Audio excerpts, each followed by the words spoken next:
Good morning, this is Jeff with Sewer Tech Northwest. Today we're at property address 146 Southwest Seminole Drive here in Beaverton.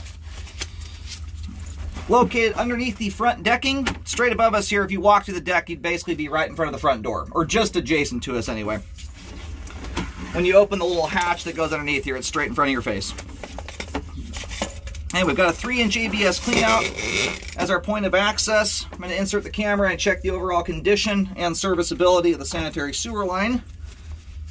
Water is currently running. We're going to zero the foot counter out at the base of the cleanout. Off we go. We've got some thick Indiana Jones style cobwebs in it. Good gracious. There we go.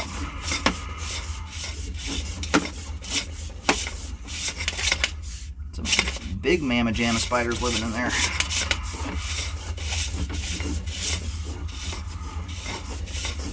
And so right out of the gate, nice clean flow line.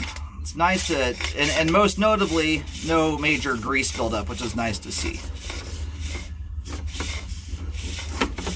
After 25,000 scopes at this point, in 13 years of doing this, grease buildup has become something that I am honestly a lot more concerned about than a lot of structural issues.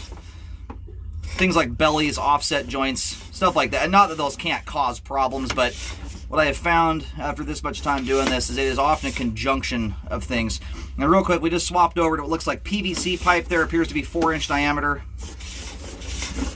Anyway, and I've done a lot of drain cleaning, and that grease buildup is often a major contributing factor to a lot of blockages. I often find you get something like a belly that on its own is pretty rinky-dink. You couple it with a thick layer of grease buildup that constricts the line down and makes everything move slow. And then the homeowner often finishes the job by flushing, 10 balls of balled up toilet paper down the line, and all those things come together to create a blockage. Now, if you can keep the line clean so it's nice and smooth, helps to mitigate a lot of stuff that would otherwise make its way out to the main. My PSA for the day on grease buildup. There's a little bit more grease in the line as you make your way further out. We'll get a little better gander at that once the line's drained out here at the end. And sorry for the little bit foggy picture. It's a very cold day today, and these temperature differentials are really tricky on the camera lenses. Anyway, this is the main connection right here. The line terminates directly into the manhole. The manhole convergence, which is pretty common when you have a cul-de-sac. In fact, I was just about to say this.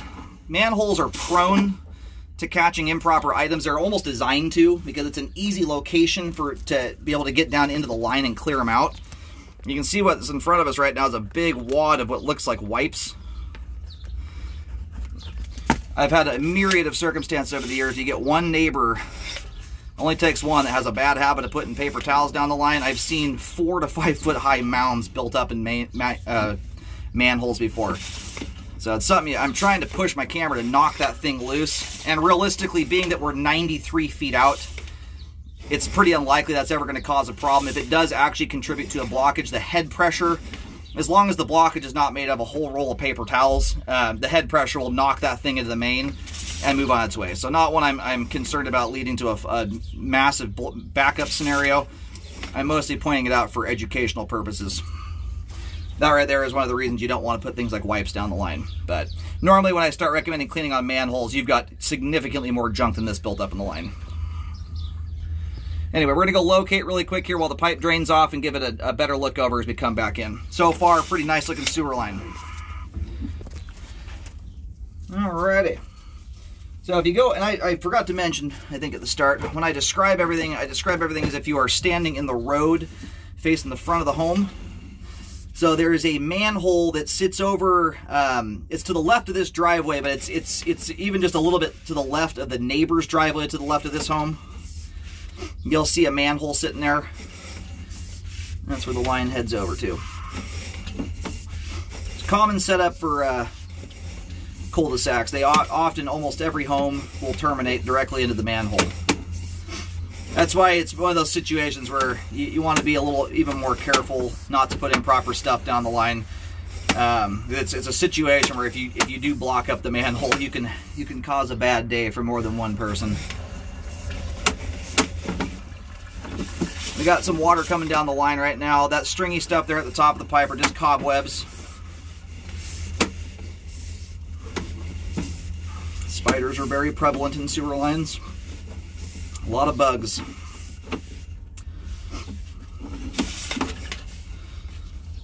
Like, they're rather crafty little creatures. They will they figure out where the highest point of the water line is, and they will build their webs absolutely perfectly, just barely above them, as to not get drenched every time a toilet flush comes down the line. Which is what that was just now. Anyway, if you want to keep your line clean, this may be old news to you. I never know if I've got new homeowners, but kind of the rule of thumb I tell most people to live by: if you've got enough grease or oil on your pans, this is when the pans are hot or warm anyway. If you turn that pan sideways and there's enough on there that it runs or flows off the pan in beads or worse, you want to do something about it at that point. You want to let the pan cool down, wipe it out with a paper towel, scrape it off into a garbage can after it's cooled, or you can pour the stuff into a jar.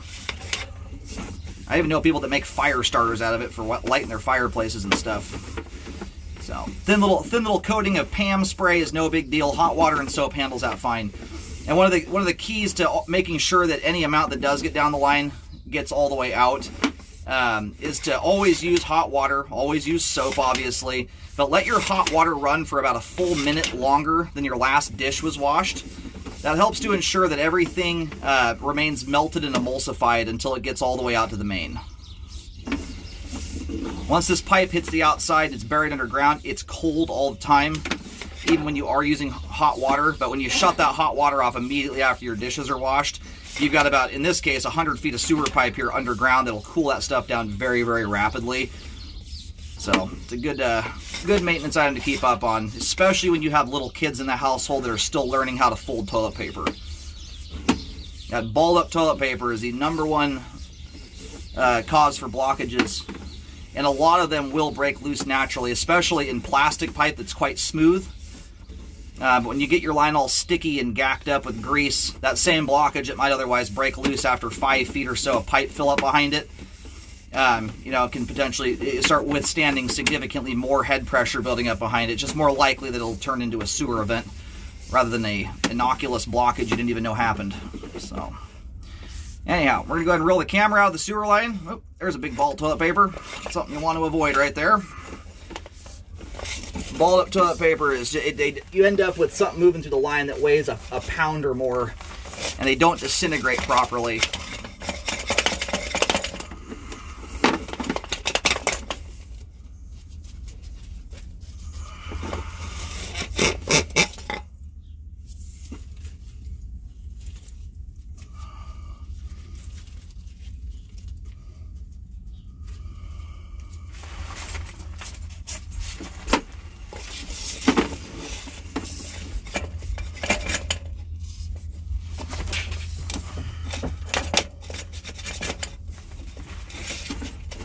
All right, and this is as far as I go here. At this point, this is the dive as the line dives down to exit the house.